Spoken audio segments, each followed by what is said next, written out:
Navin, it's a pleasure to welcome you. You work at Clorox in the innovation space, and Clorox obviously is a big brand, big company, very consumer driven. But let's focus today on the innovation part. How do you propel innovation within your company? Then I'll come back to asking about the ecosystem and how you can empower the other startups. Absolutely. Thank you. Thank you, Mateen. It's a pleasure to be here. I'm very honored to be at this event and honored that you're asking me some of these questions. Clorox is a consumer products company. Think of it as Unilever, Procter & Gamble, Hindustan Lever. All of these are competitors. We have a base business, which is about $6 billion, but we also have to innovate a lot. We always have to figure out what the consumers need and what are the products and services that meet those needs.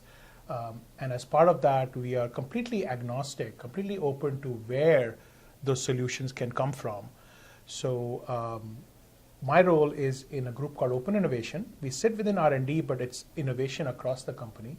And what we do is connect internal problems with external knowledge and capabilities. So that might be a university, it could be a startup, it could be another large company. We don't really care, or we could do it ourselves. It's how do we solve the consumer's problem with the right solution from outside is basically what we do. Coming to the startups and entrepreneurial ecosystem, obviously as a startup, as they mature, even from the early stage on, their dream is to connect with companies like yours and see how they can trudge along with yours in terms of innovation. So how do you look at innovation outside your company startups, and what would be your advice to startups when they look at companies like yours? That's a very good question. I think we've tried a lot to work with startups, and we like working with startups because they have a different clock speed. They think in minutes and hours and days instead of weeks and months and years, and we really treasure that clock speed. However, that can also lead to some impatience because the corporate processes can be a little slower. We tend to have to follow a different matrix of decision making. We have to bring other people along. And there are lots of startups to choose from, so who do you work with? And sometimes that takes a little while because we want to be fair. What I would advise startups, and from a Clorox point of view, we actually don't really care whether it's a startup we work with or a university or whoever, as long as they are the best possible people to solve the problems that we are trying to solve. Because the consumer at the end of the day doesn't really care what technology goes into the product, as long as they have the product on the shelf at the price point that they want, right? If I put myself in the shoes of a startup, you need to figure out what is the precise problem that your solution can solve and not worry about taking your solution and force fitting it to whatever problem it is. So listen, find the right people within the corporation, or if it's a government or whoever you're trying to partner with. Find those few people in the company who actually understand the situation, right, as opposed to all the gatekeepers, the blockers. Get to the business problems. Don't worry about procurement and legal and all those people. Get to the business people who have the problems that they need help with.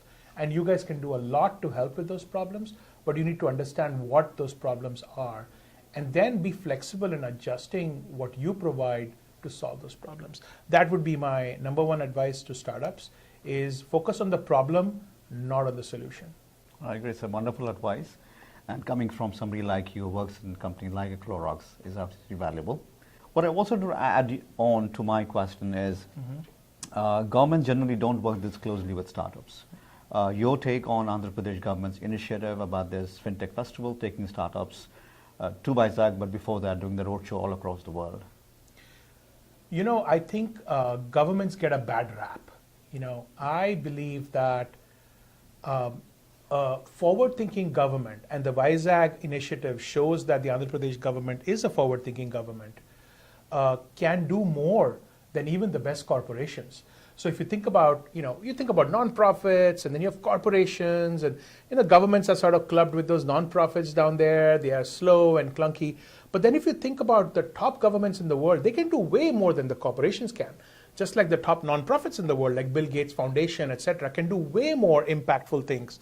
So don't club all the governments, all the corporates in the same bucket.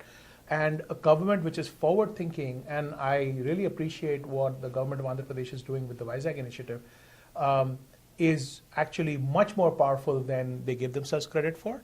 If you can find the right environment and attract the right startups, today it's fintech, tomorrow it'll be something else. 15 years ago, it was something else. You got to always be leading, and don't trap yourself into this is all we do, but be the connector between the problems of society, which is what governments are built to solve, because government of the people, Right. and the people who can solve those problems of society. If you can continue doing that, you will continue evolving and building ecosystems that can serve the people who elected you in the first place. Great. Thank you again. Appreciate it so much. Thank you so much for having me. Thank you. Bye-bye.